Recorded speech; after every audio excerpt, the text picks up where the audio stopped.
Trump in his speech mentioned, so he's trying to steal the Panama Canal, right? He wants to take that from Panama, saying we gave it to Panama, but of course, it's down in Panama, so it should be theirs because it's in their country. But he wants to steal it back, and he wants to do that specifically because of the fight with China. And if you can cut off, that transport route for China, it's a big win for the U.S.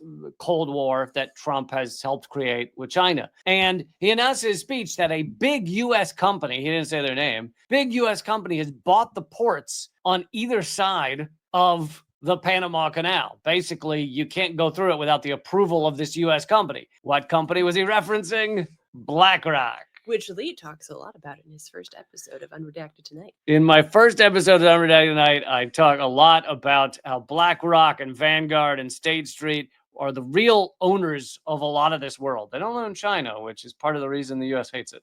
But so here you have literally a partnership between the U.S. government and BlackRock, because BlackRock basically owns the U.S. government, in order to shut down the Panama Canal for China, at least when they feel the need to. I also found it interesting.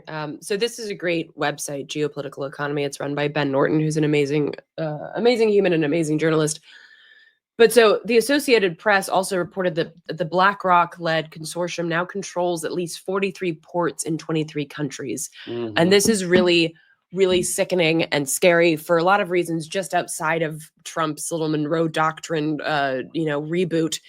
Because also when we're talking about, for instance, arms embargoes, the fact that, for instance, there is supposedly an arms embargo on Israel right now because international law has dictated so. But if these ports, these international ports, are not owned by those countries, but they're owned by a financial institution like BlackRock, they're not going to shut down a port, because their interest is not in statecraft, and their interest is not in like the interests of that state. It's literally in the bottom line, which for BlackRock is the biggest bottom line in the world. So I think like this is an important thing to note, not just with regards to this specific issue, but for issues in terms of like any kind of shipping that we're talking about. Yeah. And China, of course, has partnerships with a lot of countries around the world. They've just built a mega port in Peru. And China goes about their foreign policy far different than the U.S. does. The U.S. basically says, give us what we want or we will destroy you, either economically or otherwise. And China says, what kind of deal can we make that's beneficial for us and to you? It's called diplomacy. We haven't tried it yet, but we're thinking about it. On March 4th, an agreement was announced in which a consortium led by Wall Street giant BlackRock, the world's largest asset manager, aka shadow bank, would buy the ports on both sides of the Panama Canal. The Associated Press noted that this deal will be effectively putting the ports under American control. BlackRock is the world's largest shadow bank with $11.6 trillion in assets. And the top 500 investment managers on Earth hold $128 trillion in assets. These are unfathomable numbers. They are so large that they can literally buy up the infrastructure of the world and do with it as they wish. The BlackRock consortium now controls, you said that's 43 ports in 23 countries. The Wall Street giant subsidiary Global Infrastructure Partners was central to the U.S. government sponsorship partnership of global infrastructure and investment, which was launched by Biden. What?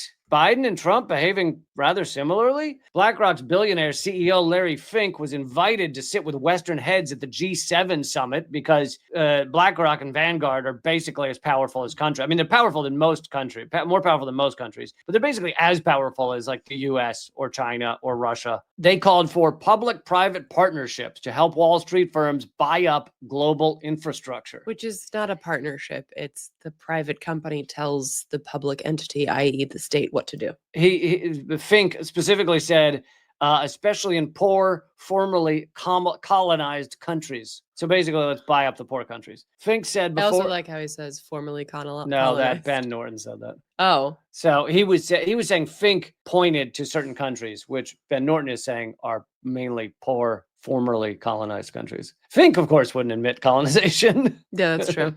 Fink said before the U.S. presidential election in November 2024 that it doesn't really matter who wins because both parties benefit Wall Street.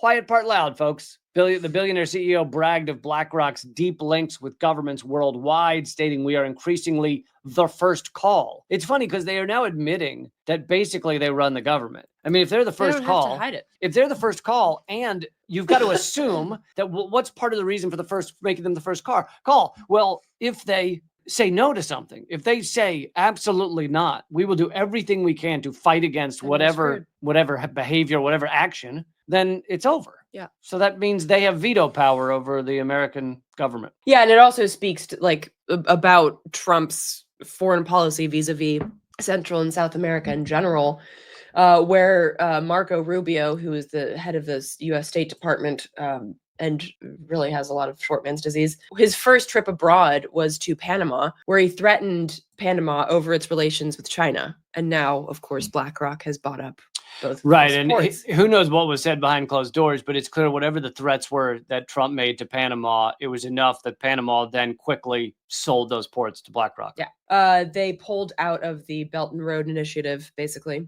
and Rubio was gloating about this move, and has also gloated about wanting to go to war with China, and gloated about, basically wanting to really ramp up the Monroe Doctrine and make sure that these Central and South American countries fall in line with U.S. policy. And here's the thing, it is going to backfire. Like, you can buy those ports in Panama. That's okay. The BRICS nations are on the rise, and the G7 is falling, and it's going to continue to fall. And the countries that are strapping themselves to U.S. empire, like strapping yourself to the Titanic, while whatever boat in this metaphor is making off a lot better.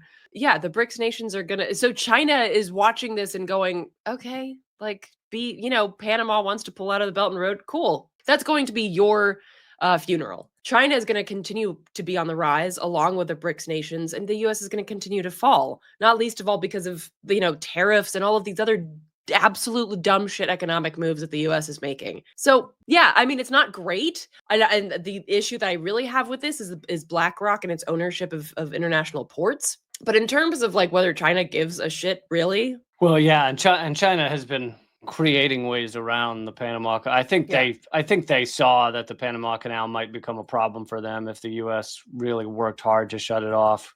So they've been working for ways around it. But and watch, Panama will go because notoriously the Panama Canal took I don't know how many years and like 1,000 people died or whatever the number. Like it was horrific. Watch, China will go and build a canal through Nicaragua that takes like 3 weeks or something. And there's a high-speed rail. Yeah, there's a high-speed rail and a canal just dropped in. How did they do that? And an Eiffel Tower, just for shits and giggles. It's just an extra Eiffel Tower too.